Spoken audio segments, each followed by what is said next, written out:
Sam, and I'm talking about the solar eclipse that's happening on April 20th UT, April 19th in the evening in other parts of the world. You could see we have the sun and moon come together in early Aries, about 5 degrees 30 minutes Aries in Ashwini Nakshatra. Now, today we're going to talk about how these lessons will impact each of the 12 signs, and also give you access to a class that's already available for Jupiter in Aries. Jupiter's about to go into Aries, and this will be a year-long cycle. You can go to jupiterwebinar.com and register for that free web class where I'm going to talk about the Jupiter and Aries cycle for all 12 signs as well. And it's going to be joined Rahu. So again, this is a big shift that's happening right now. But first, let's talk about this. Please find me on YouTube at Sam Jeppy, Vedic Astrology Teacher, on there since 2007, thousands of hours of classes. Also on Facebook at Astrology Teacher, tons of articles updated regularly, and I'm on Instagram at Vedic Astrology 108, ongoing updates and interaction.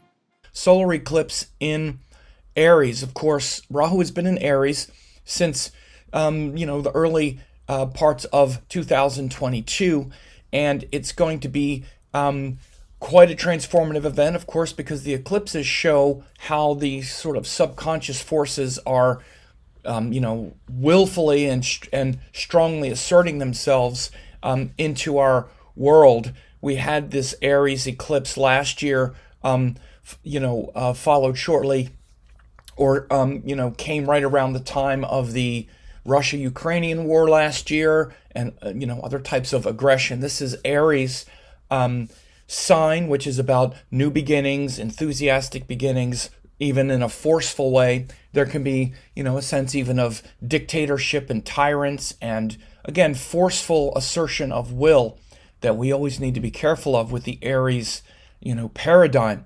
But it's also about personal enthusiasm, again, and will and strength to put into practice the things that you think about and that you want to accomplish, because as you could see here, the sun is in his exaltation sign. All right, so the sun is exalted when we have eclipses in Aries. So it's where you can really put your own truthful, energy and energetic, quality of life into practice, and really, put a lot of energy and enthusiasm into the things that you want to accomplish now. But first you need to identify what they are. Where are you going and why are you going there? Very important first step. Now this eclipse happens in Ashwini Nakshatra, which is the beginning of the zodiac, and it's the two horses that we're trying to get moving in the same direction, right? And it's akin to the vital energy in our body and prana and movement and, focus and forceful energy moving forward. Now, again, we want those horses going forward, and we want to be moving forward, and that hidden energy in our body and mind, which is known as prana, we want that to be aligned with those goals that I just talked about. And so the more clear we are about our vision, then the more those horses are going to be pulling us toward that direction or inward, because everything's not just about the outer world. In fact, we lose ourselves in the outer world at the expense of our inner world and of our cosmic nature. So again, this is also a big focal point right now, because Aries is that beginning, and that's also a new beginning of vitality and prana and energy moving spiritually, not just materially.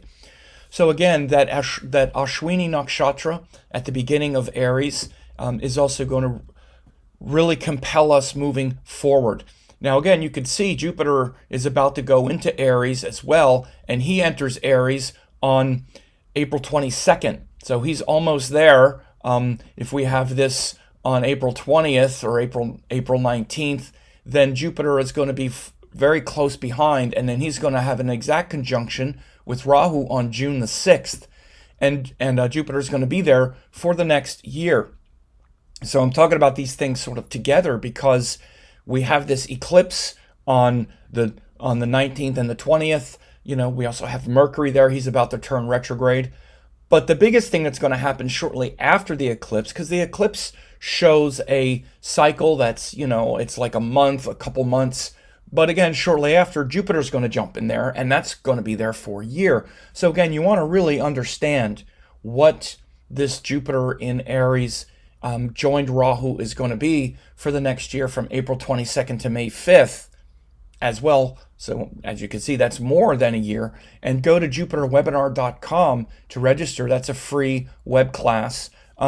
So again, this eclipse is going to be very important. We also have Saturn aspecting the eclipse, which shows, this sort of control, potential domination structure going on.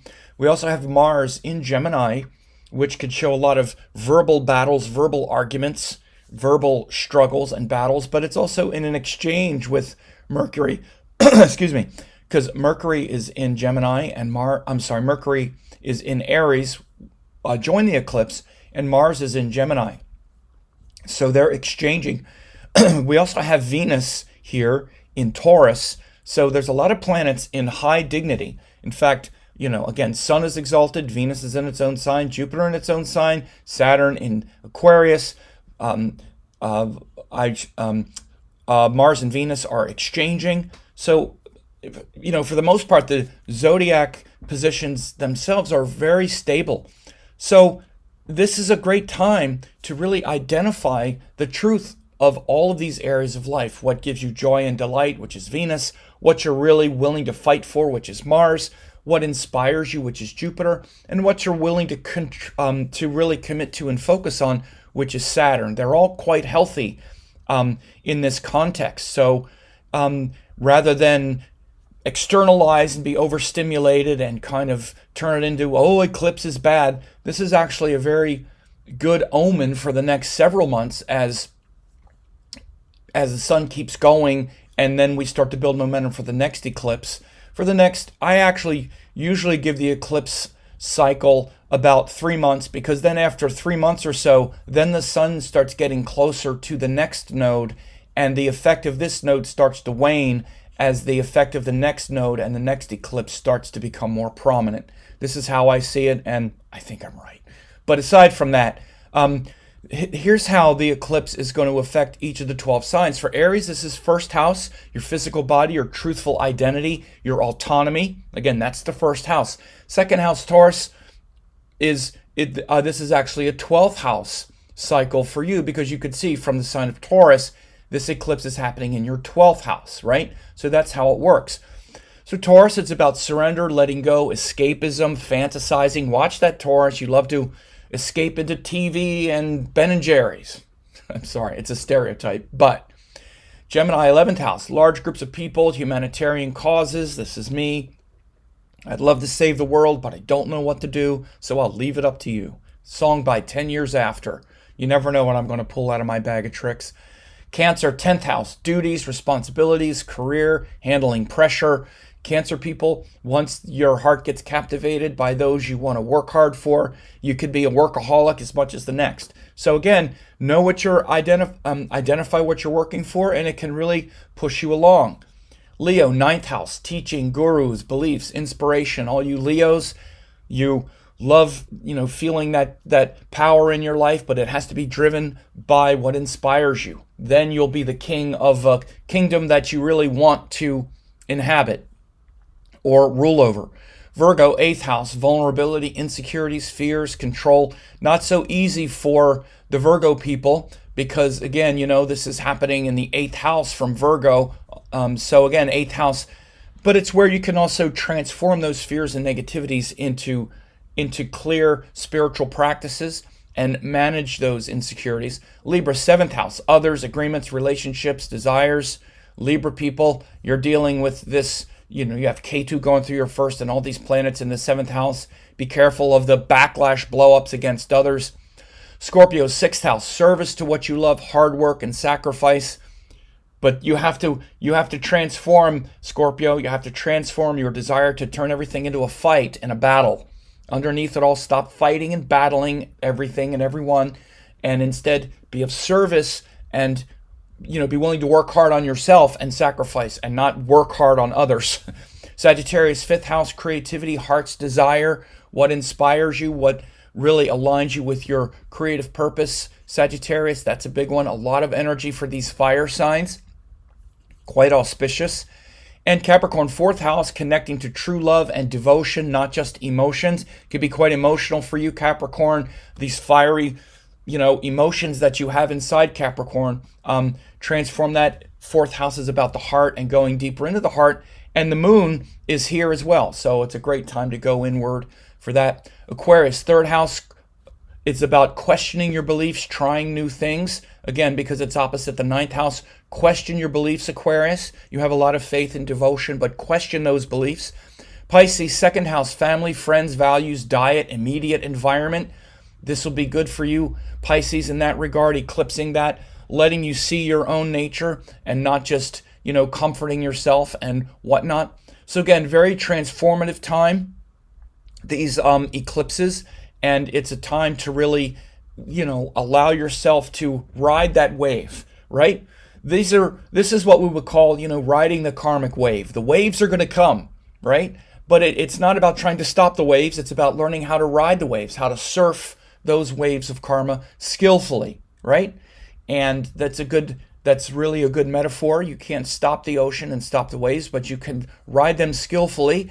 And sometimes, or in fact, the biggest waves take you the furthest, right? We're always like, oh, don't have a big wave come. Well, a great surfer is like, oh yeah, big wave. Let me get on and ride that thing really fast and really far. And that's what eclipses really are about. So again, each of these indicators show your Vedic sidereal rising sign. This is what's really getting activated. And I really encourage you to listen to the Jupiter and Aries web class as well. I go over those same placements, but I explain them relative to Jupiter and in great detail. Sign up for this. It's at jupiterwebinar.com. And of course, it's free, right? So I put this out there and it's like an hour long video. There's also case studies of the last time Jupiter went through Aries. Also the last time we had the Jupiter Rahu conjunction. Again, I go into all of that. Very powerful presentation, and you want to see that. Very impactful for our world. So I hope this was helpful for you. You take care. For a limited time, I'm offering 10 hours of masterclasses, Yoga and Vedic Astrology, Quantum Vedic Astrology, and Spiritual Astrology Masterclass. These are 3 great courses that will really help you a lot. Now, in case you don't know who I am, I taught the AstroVed certification course, Dattatreya Shiva Baba, in 2010. Ravi Shankar published my book in 2018. I've been around for decades. I've been teaching these great classes, and if you go to VedicAstrologyEssentials.com, you can get this 90% off discount of these 3 great classes, more than 10 hours, guaranteed value. You can check this out. These 3 classes will give you all the necessary tools to begin to learn Vedic astrology. Please find me on YouTube at Sam Jeppy, Vedic Astrology Teacher. On there since 2007, thousands of hours of classes. Also on Facebook at Astrology Teacher, tons of articles updated regularly, and I'm on Instagram at Vedic Astrology 108, ongoing updates and interaction.